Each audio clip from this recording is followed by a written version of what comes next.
왔어요. 뱀 왔어요. 오랜만이죠? 제가 정신없는 한 주를 좀 보내느라고 한 주를 보냈죠. 한 주를 보내느라고 진짜 시간 가는 줄 모르고 그런 하루하루를 보냈습니다. 오늘은 좀 무거운 이야기, 제가 좀 용기 내서 올리는 영상이거든요. 좀 도움이 되셨으면 해서 방금 뭐가 날라간 거야? 도움이 되셨으면 해서 용기 내서 올려봅니다. 제가 불안장애를 갖게 된 이유에 대해서 이야기해 보려고요. 불안장애 속에 공황장애가 속해 있잖아요. 불안장애의 종류가 강박장애라든지 이런 공황장애라든지 다양하게 표출이 되는데요. 저는 강박장애는 아니었고 공황장애였어요. 공황장애로 뻗쳐나온 거죠. 불안장애 속에서. 불안장애를 갖게 된 건 한 10에서 15년 전으로 추정이 돼요. 기질적으로나 환경적으로나 불안장애를 가질 수밖에 없었던 것 같아요. 지금 생각해보면 조금 더 빨리 알아서 치료를 시작했다면 제 인생이 좀 더 평탄하지 않았을까 싶어서 이렇게 영상 남기는 거예요. 혹시 본인이 불안장애를 갖고 있다고 판단이 된다면 저처럼 모르고 지나치시지 마시고 치료하셔서 인생의 많은 선택 기로 속에서 좋은 선택과 방향을 잡으셨으면 합니다. 제 인생의 암흑기, 어린 시절이요. 이야기 한번 시작해 볼게요. 저는 어릴 때부터 여러분들이 상상하시는 그 어떤 것보다도 그 이상의 불우한 환경에서 자랐어요.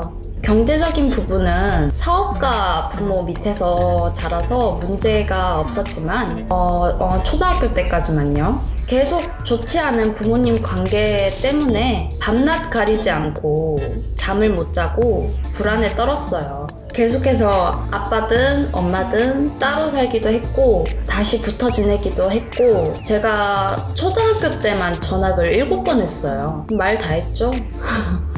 그러다 초등학교 6학년 때 엄마랑 떨어져 지내게 되었는데 처음으로 장기간이었어요. 한 8개월 정도 될 거예요. 엄마가 하루아침에 사라졌어요. 그 나이에 엄마 없이 얼마나 무서웠는지 말하지 않아도 다들 아실 거예요. 초등학교 6학년 때 엄마가 없어봐요. 얼마나 분리불안장애가 오겠어요. 엄마가 물론 제게 미리 얘기하긴 했어요. 3일 뒤에 떠날 거라고. 그런데 어렸지만 붙잡지 못했어요. 어린 제 눈에도 엄마가 너무 힘들었거든요.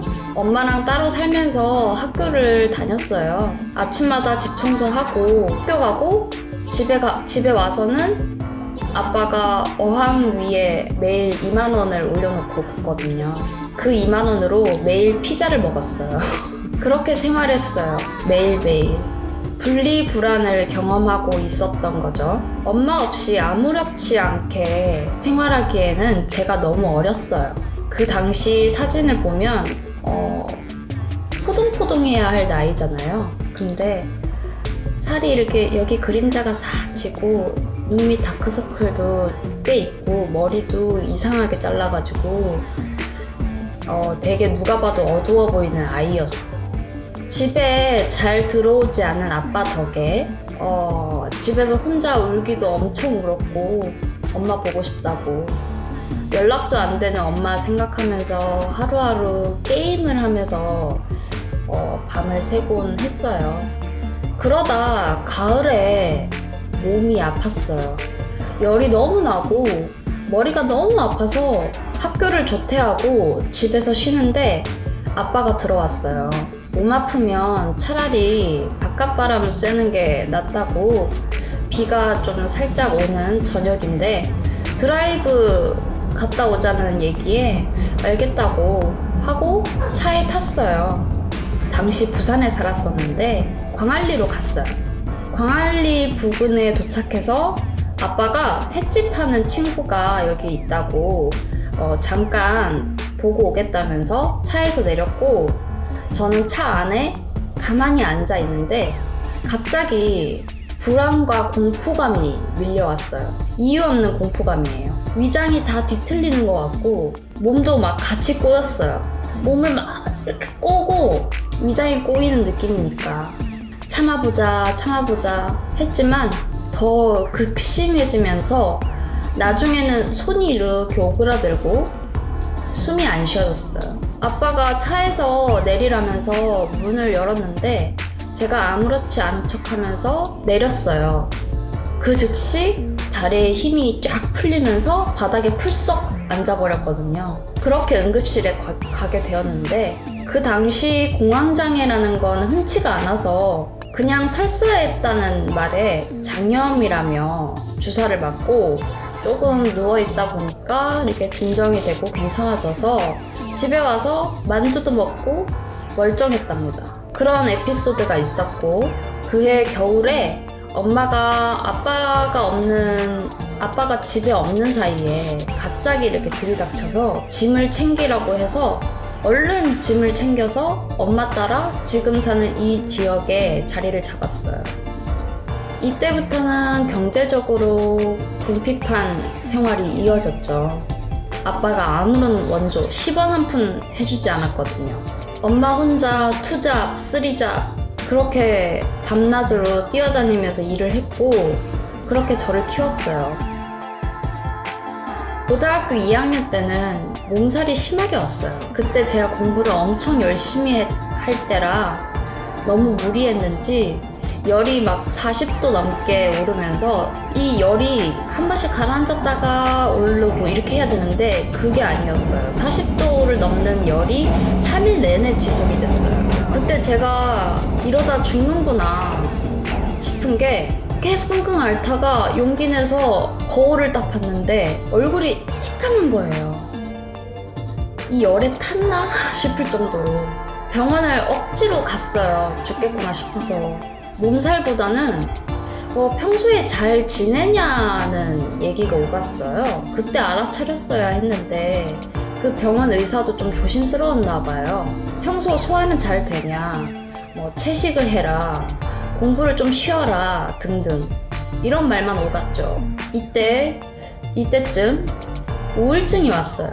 엄마랑 즐거운 이야기를 하고 있는데 갑자기 눈물이 막 나는 거예요.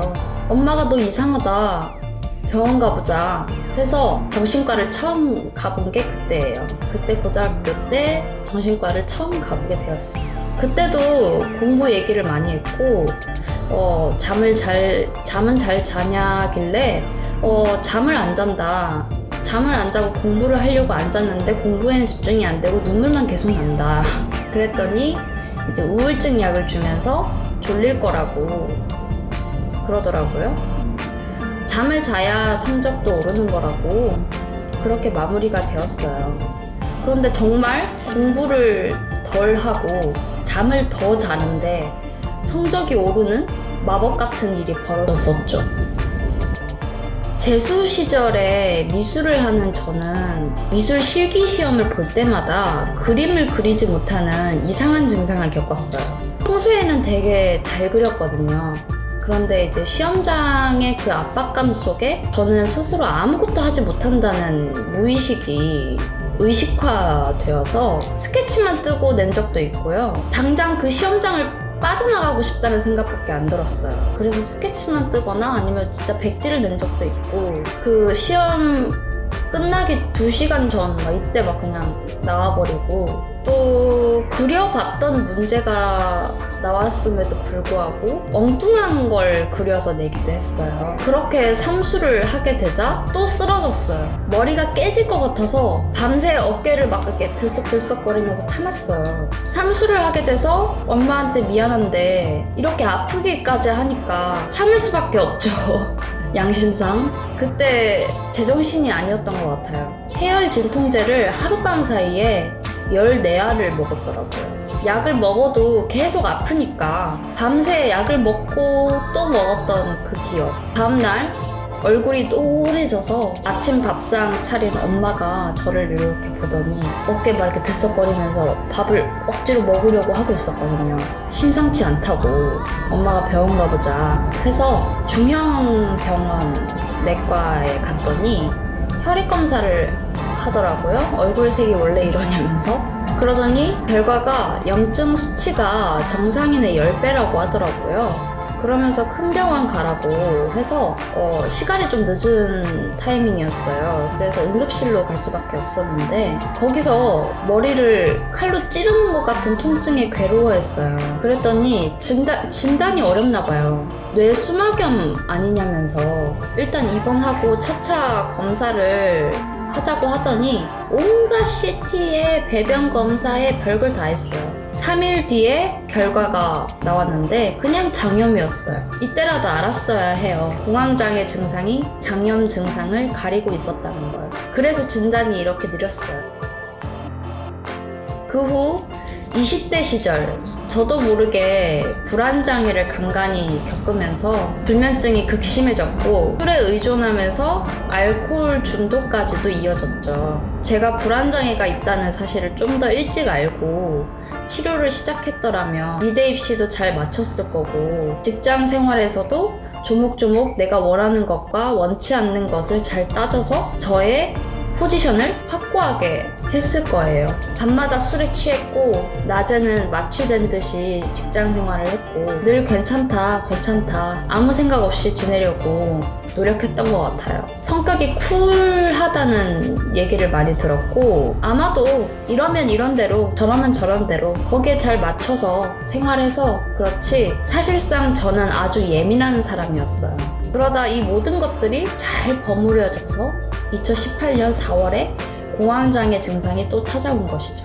아주 세게요. 그때도 모르고 넘어갈 뻔했어요. 그 응급실에서 정신과 이야기를 했지만 저는 그냥 어릴 때 간간히 겪었던 컨디션 안 좋으면 나에게 나타나는 어떤 신체 증상 그 정도로만 생각했거든요. 그 후로 불면증은 더 심해졌고 예기 불안처럼 밤만 되면 어딘가 불편해서 심적으로도 뭔가 불안해서 잠을 못 자는 나날이 이어졌어요. 그래서 찾았던 게 지금 다니고 있는 정신과예요. 살이 너무 빠지고 갈수록 안 좋았거든요. 이 정신과에서 드디어 공황장애, 불안장애, 우울장애, 알코올 중독이라는 다양한 병명을 진단받았습니다.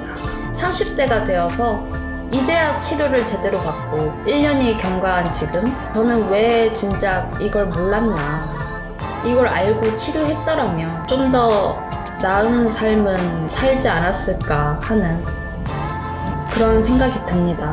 혹시 스스로가 이렇게 막 무슨 공황 발작처럼 되게 막 큰 에피소드가 있진 않더라도 평소에 뭔가 불안도가 올라가 있는 듯한 스스로가 혹시나 뭐 주변에 그런 사람이 있다든지 내 자식이 그렇다든지 우리 엄마 아빠가 그렇다든지 하시는 분들 계시다면 망설이지 마시라고 이렇게 알리기 위해 용기 내어 영상 올립니다.